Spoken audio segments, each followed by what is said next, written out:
మన తెలుగు రాష్ట్రాల్లో చేసుకునే వెల్లుల్లి కారంని రాజస్థానీ వాళ్ళు కూడా చేసుకుంటారు. వాళ్ళు లహసూన్ కి చట్నీ అంటారు దీన్ని. వెల్లుల్లి రెబ్బలు, ఇంకా 1 స్పూన్ కారం, కొంచెం పసుపు, కొంచెం సాల్ట్ కూడా వేసి బాగా దంచుకోవాలి కచ్చా పచ్చగా. లహసూన్ అంటే వెల్లుల్లి అని మీనింగు.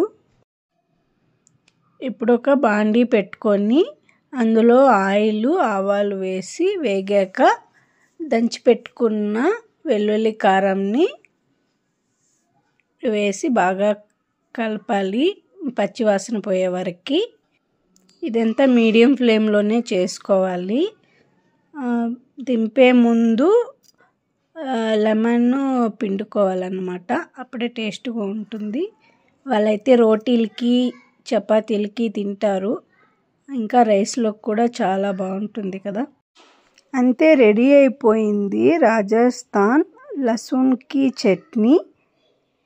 ఇప్పుడు వేడి అన్నంలో